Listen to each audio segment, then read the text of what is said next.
जय हिंद दोस्तों।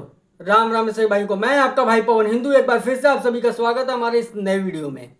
आज हम लोग बात करने वाले हैं कंट्रोवर्सी को लेकर के। जी हाँ मेरे भाई, जैसे कि आप लोग देख ही रहे होंगे कि आजकल लगातार कुछ महीनों से भोजपुरी इंडस्ट्री में कंट्रोवर्सी पे कंट्रोवर्सी होता जा रहा था। काजल राघवानी के बारे में आज हम लोग बात करेंगे मेरे भाई, और खेसारी लाल को लेकर के। आप लोग देख ही रहे होंगे कि लगातार काजल राघवानी इंटरव्यू पे इंटरव्यू किए जा रही थी। फिर उसके बाद मेरे भाई एक दो दिन पहले काजल राघवानी लाइव आती हैं और बोलती हैं कि आज से इंटरव्यू देना बंद। वो इंटरव्यू दे दे करके थक चुकी थी मेरे भाई।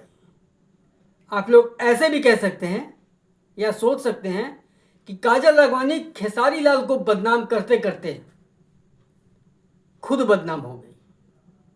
जी हाँ मेरे भाई, और बहुत लोग सवाल ये भी कर रहे थे कि आखिरकार, वैसे तो खेसारी लाल लाइव आते हैं और फटाफट जिसको रिप्लाई करना होता है कर देते हैं, लेकिन इस बार ऐसा क्या हो गया कि काजल राघवानी को रिप्लाई नहीं कर रहे हैं, काजल राघवानी को जवाब नहीं दे रहे हैं, जो कि काजल राघवानी बहुत गंभीर गंभीर आरोप खेसारी लाल के ऊपर में लगाती हैं। इसके बावजूद भी खेसारी लाल कोई भी रिप्लाई नहीं करते। और आज मेरे भाई उन्होंने रिप्लाई किया भी, तो क्या लाजवाब किया अपने गाने के माध्यम से मेरे भाई।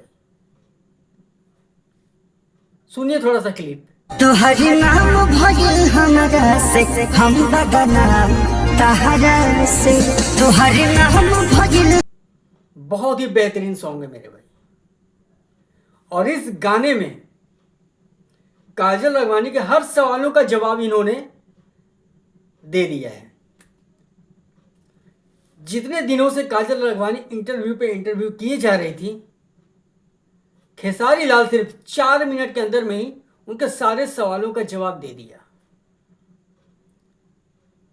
खेसारी लाल आप बताएंगे मेरे भाई कि आखिरकार काजल राघवानी ने किया क्या है, तो जरा सुनिए। जवाना थरिया में खैलू ओहू में छेद कर देलू। छेद कर दी है, जिस खाली में खाइए उसी में छेद कर दिए हैं। मेरे भाई ये सब जितना सुनने में आसान लगता है ना, जिनके लाइफ में ये सब चलता है बहुत ही उनके लिए मुश्किल हो जाता है।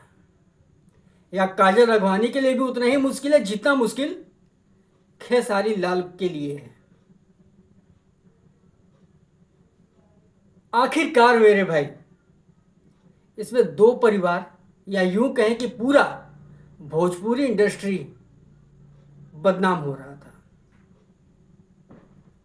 खेसारी लाल सही है या नहीं सही है, ये तो बहुत अच्छे तरीके से काजल राघवानी और खेसारी लाल ही जानते होंगे कि उन दोनों के बीच में क्या हुआ।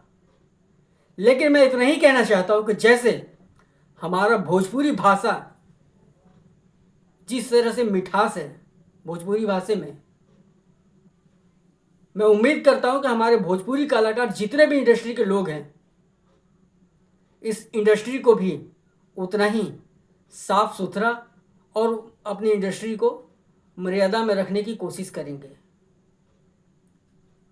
मैं ये नहीं चाहता, और मुझे ये सुनना जरा सा भी पसंद नहीं कि कोई हमारे भोजपुरी इंडस्ट्री को लेकर के हमारे भाषा को टारगेट करे कि यार तुम्हारे भाषा में तो ऐसा गाना आता है, तुम्हारे भाषा में तो ऐसा गाना आता है। नहीं,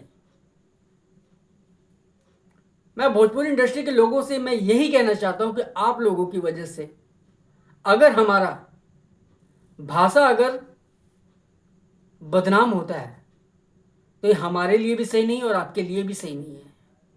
आप लोग अपनी राय कमेंट करके जरूर बताइएगा मेरे भाई, आप इसके बारे में क्या सोचते हैं। जय हिंद, जय श्री राम।